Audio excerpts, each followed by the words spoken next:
BBC news আন্তর্জাতিক সংবাদে আপনাকে স্বাগতম। শুরুতেই সংবাদ শিরোনাম, এরপর বিস্তারিত। ইরাকে মার্কিন সেনাদের আবাসন লক্ষ্য করে হামলা। মধ্যরাতে ইসরায়েলে দফায় দফায় মিসাইল হামলা।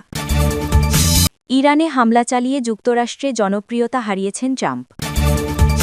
এবার জানালেন নেতানিয়াহু, কতদিন চলবে ইরান যুদ্ধ। ইরানের হামলায় ৬ মার্কিন সেনা নিহত। ইউরোপের এক দেশে ইরানের ক্ষেপণাস্ত্র হামলা। দর্শক, এতক্ষণ শুনছিলেন সংবাদ শিরোনাম, এখন বিস্তারিত। ইরাকে মার্কিন সেনাদের আবাসন লক্ষ্য করে হামলা। ইরাকের কুর্দিস্তান অঞ্চলের রাজধানী এরবিলে মার্কিন সেনাদের আবাসন লক্ষ্য করে ড্রোন হামলার খবর পাওয়া গেছে। এই হামলার দায় স্বীকার করেছে সশস্ত্র গোষ্ঠী ইসলামিক রেজিস্ট্যান্স ইন ইরাক। গোষ্ঠীটি দাবি করেছে তারা এরবিলের একটি নির্দিষ্ট হোটেল লক্ষ্য করে এই ড্রোন হামলা চালিয়েছে, যেখানে মার্কিন সেনারা অবস্থান করছিল। এই হামলায় ক্ষয়ক্ষতির বিস্তারিত তথ্য এখনও পাওয়া যায়নি। এদিকে একই দিন সংযুক্ত আরব আমিরাতের দুবাইয়ে মার্কিন বাহিনীকে লক্ষ্য করে ড্রোন এবং ক্ষেপণাস্ত্র হামলা চালিয়েছে ইরান। ইরানের ইসলামী বিপ্লবী গার্ড কর্পস আইআরজিসি দাবি করেছে তাদের নৌবাহিনী সংযুক্ত আরব আমিরাতের দুবাইয়ে অবস্থানরত মার্কিন বাহিনীকে লক্ষ্য করে ড্রোন ও ক্ষেপণাস্ত্রের সাহায্যে একটি জটিল হামলা চালিয়েছে। এছাড়া আইআরজিসি কুয়েটের আরিফজান ঘাঁটিতেও ড্রোন হামলা চালানোর দাবি করেছে। মধ্যরাতে ইসরায়েলে দফায় দফায় মিসাইল হামলা। ইরানে নতুন করে ভয়াবহ হামলা হয়েছে। সীমান্তবর্তী একটি রেজিমেন্টের সদর দপ্তরে এ হামলা হয়। এতে ৪৩ সেনা নিহত হয়েছেন। এরপরই ভয়াবহ হামলা শুরু করেছে ইরানও। জানা গেছে, ইসরায়েলকে লক্ষ্য করে নতুন করে মিসাইল হামলা শুরু করেছে ইরান।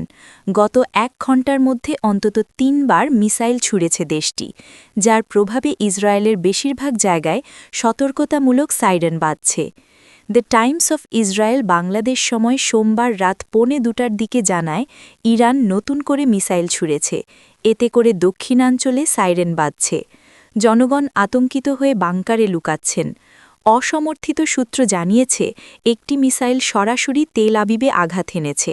তবে বাকি মিসাইলগুলো আকাশে ভূপাতিত করে দেওয়া হয়েছে কিনা সেটি নিশ্চিত নয়। আইডিএফ মিসাইল প্রতিহতে আকাশ প্রতিরক্ষা ব্যবস্থা সক্রিয় রেখেছে। ইরানে হামলা চালিয়ে যুক্তরাষ্ট্রে জনপ্রিয়তা হারিয়েছেন ট্রাম্প। ইরানে সামরিক হামলা চালিয়ে নিজ দেশ যুক্তরাষ্ট্রে জনপ্রিয়তা হারিয়েছেন প্রেসিডেন্ট ডোনাল্ড ট্রাম্প। তার এই হামলাকে সমর্থন দিচ্ছেন না বেশিরভাগ মার্কিনী। এক জরিপে দেখা গেছে, প্রতি ৪ জনের ৩ জন এই হামলার বিরোধিতা করছেন। রোববার ১ মার্চ বার্তা সংস্থা রয়টার্স এ তথ্য জানিয়েছে। রয়টার্স ইপসসের এক জরিপে দেখা গেছে, প্রায় ৪৩% মার্কিনী ইরানে মার্কিন হামলার বিরোধিতা করছেন। জরিপ অনুসারে ইরান হামলায় সমর্থন দিচ্ছেন ২৭% মার্কিনী এবং এ বিষয়ে নীরব আছেন ২৯%। এছাড়াও জরিপে অংশ নেওয়া প্রতি ১০ মার্কিনীর ৯ জন বলেছেন যে তারা ইরান হামলা সম্পর্কে তেমন কিছু শুনেননি। রয়টার্সের প্রতিবেদনে আরও বলা হয়, ইরানে ইসরায়েল ও যুক্তরাষ্ট্রের যুগপথ দ্বিতীয় দফা হামলার দ্বিতীয় দিনে ট্রাম্প ইরানের ৪৮ নেতা নিহতের সংবাদ জানান। গত বছর জুনে এই দুই দেশ যৌথভাবে ইরানে হামলা চালিয়েছিল। ট্রাম্প আরও জানান, মার্কিন সেনারা ইরানের নৌবাহিনীর যুদ্ধজাহাজগুলো এক এক করে ডুবিয়ে দিচ্ছে। ইতোমধ্যে অন্তত ৯টি ইরানি যুদ্ধজাহাজ ধ্বংস করা হয়েছে এবং বাকিগুলো পর্যায়ক্রমে ধ্বংস করা হবে।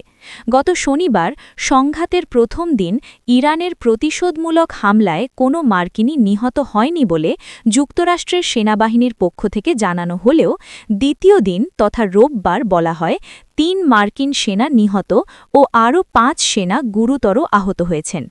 ইউএস সেন্ট্রাল কমান্ড বলেছে, বোমার টুকরোর আঘাতে বেশ কয়েকজন মার্কিন সেনা আহত হয়েছেন। তবে কোথায় এ ঘটনা ঘটেছে বা কতজন আহত হয়েছেন তা বিস্তারিত বলা হয়নি। রয়টার্সকে নাম প্রকাশ না করার শর্তে ২ মার্কিন কর্মকর্তা বলেন, কুয়েতে এক ঘাঁটিতে মার্কিন সেনা নিহতের ঘটনা ঘটেছে। তবে যুক্তরাষ্ট্রের কর্মকর্তারা যে যাই বলুন না কেন, ইরানে মার্কিন হামলা যে ট্রাম্পের দেশের জনগণের সমর্থন পাচ্ছে না তা রয়টার্সের জরিপে প্রতিফলিত হচ্ছে। রয়টার্স ইপসসের সাম্প্রতিক জরিপটি সারা দেশে ১,২৮২ জন মার্কিন প্রাপ্তবয়স্কের ওপর চালানো হয়েছে। এবার জানালেন নেতানিয়াহু কতদিন চলবে ইরান যুদ্ধ। ইরানে মার্কিন যুক্তরাষ্ট্র ও ইসরায়েল যৌথভাবে হামলা চালিয়েছে, তবে এই অভিযান বেশিদিন চালিয়ে যাওয়ার ইচ্ছে তাদের নেই।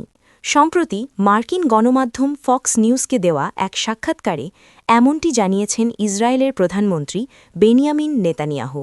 তবে ঠিক কতদিন যুদ্ধ চালিয়ে যাবেন এ বিষয়ে স্পষ্ট কোনো বার্তা দিতে পারেননি ইসরায়েলের প্রধানমন্ত্রী। তিনি বলেন, এই যুদ্ধ বেশিদিন চালিয়ে যাওয়ার ইচ্ছে আমাদের নেই। আমরা এই যুদ্ধ শুরু করেছি এমন একটি লক্ষ্যকে সামনে রেখে যাতে মধ্যপ্রাচ্যে শান্তি ও স্থিতিশীলতা নিশ্চিত হবে, যেটি এতদিন আমরা কল্পনা করতে পারিনি। মার্কিন প্রেসিডেন্ট ডোনাল্ড ট্রাম্পের প্রশংসা করে নেতানিয়াহু বলেন, ট্রাম্প এক কথার মানুষ। তিনি সিদ্ধান্ত নেওয়ার ক্ষেত্রে স্পষ্টবাদী এবং যেটি পারেন তেমন সিদ্ধান্তই নিয়ে থাকেন। সাক্ষাৎকারে তিনি যুদ্ধের কোনো লক্ষ্য কিংবা কতদিন চলতে পারে এ বিষয়ে কোনো তথ্যই দিতে পারেননি। অবশ্য শেষ দিকে নেতানিয়াহু বলেন, আমরা যুদ্ধ শুরু করেছি, বাকি বিষয়টি ইরানের জনগণই দেখবে, তারাই নিজেদের রেজিম পরিবর্তন করে নেবে। এর মধ্য দিয়েই ইসরায়েলি প্রধানমন্ত্রী ইঙ্গিত দিলেন যে রেজিম পরিবর্তনের পরিবেশ তৈরি করার জন্যই মূলত আমেরিকা ইসরায়েল এই যুদ্ধ শুরু করেছে। এদিকে ব্রিটিশ গণমাধ্যম ডেইলি মেইলকে দেওয়া এক সাক্ষাৎকারে মার্কিন প্রেসিডেন্ট ডোনাল্ড ট্রাম্প বলেছেন, চলমান অভিযান আরও 4 সপ্তাহ সময় ধরে চলতে পারে। তিনি বলেন, এই যুদ্ধ আরও 4 সপ্তাহ প্রলম্বিত হতে পারে, কারণ দেশটি বড়। তবে তারা যতই শক্তিশালী হোক না কেন 4 সপ্তাহের বেশি সময় লাগবে না। উল্লেখ্য, প্রযুক্তি, গোয়েন্দা তথ্য এবং সামরিক শক্তিতে যুক্তরাষ্ট্র ও ইসরায়েলের আধিপত্য তাদের দ্রুত ও নির্ভুল আঘাত হানতে সক্ষম করেছে। কিন্তু ইরানের জটিল সামাজিক রাজনৈতিক কাঠামো, দীর্ঘদিনের মতাদর্শিক ভিত্তি এবং আঞ্চলিক প্রভাববলয় এসবকে কেবল শীর্ষ নেতৃত্ব সরিয়ে দিয়ে বদলানো সম্ভব নয়।